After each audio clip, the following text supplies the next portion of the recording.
Hey, it's Scott Brown here with day 33 of Darren LaCroix's 90-day Facebook Live Challenge, and I have to say I am emotionally drained.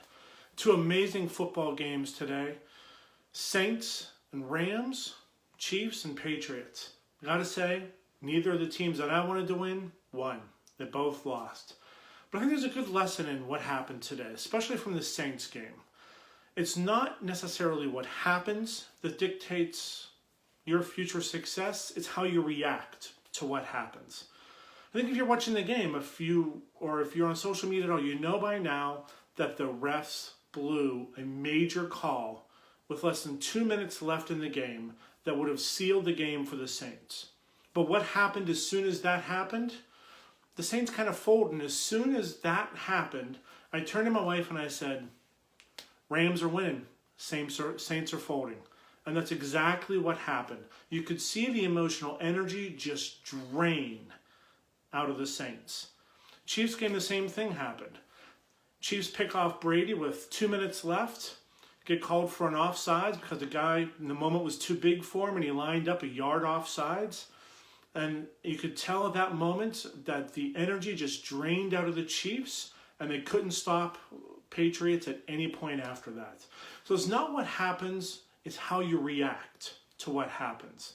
Now, none of us are going to really be in situations all that often where we're playing on the biggest stage trying to win a Super Bowl, trying to win a championship.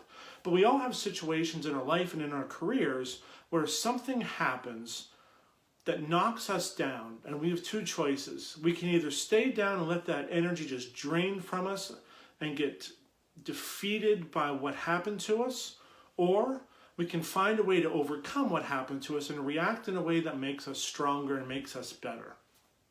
And I can't say that I've always been good at being able to do this. When I lost my job at IKEA, that's what happened. I didn't react well to what happened. But over the past few years, I've learned to certainly change the mental approach that I have when something happens that I don't have control over. Last year, about a year ago, International Speech Contest for Toastmasters, area contest. I am sitting watching the area contest. I was the second speaker in our area, and the first speaker gave my speech. He had seen me give the speech I was going to give other places over the years, and he remembered my speech almost word for word. He gave the same speech I was about to give. But because I hadn't had it recorded, there was no proof that it was my speech.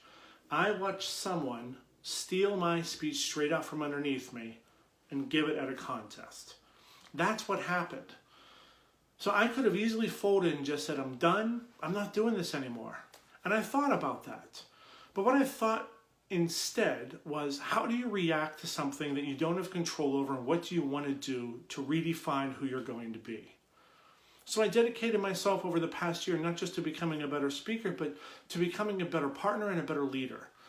I have dedicated to other parts of Toastmasters that I thought was important for my overall development. And I got better, and I got past it. I can certainly hope that the Saints get past it. I can certainly hope that the Chiefs get past it, because they had great seasons and not to be defined by the outcome of the playoff games today.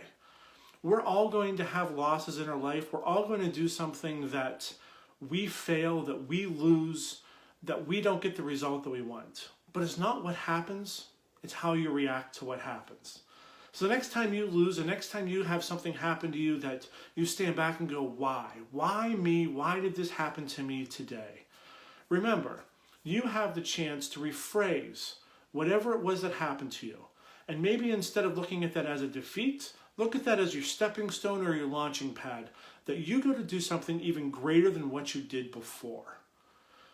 None of us have the ability to control everything that happens in our life, but we absolutely have the ability to control how we react to whatever happens in our life. So I certainly wish the Rams and the Patriots the best of luck in the Super Bowl. Probably not watching, because I can't stand to watch another Patriots Super Bowl. I know a bunch of Patriots fans watching me right now. And it's okay, I'll stay a Red Sox fan, but I am not going to stay a Patriots fan. I certainly hope that those teams that lost today react in a way that they get better, and this becomes a launching pad for future success. And I hope you do too, because I guarantee at some point you're going to have something happen that you have the opportunity to decide how do you react. And I hope you take your loss, your setback, your misstep as your opportunity to redefine your journey and become better than what you were today. But taking the next step and using that as a launching pad to something greater. It's not what happens, it's how you react to what happens. See you later, everyone.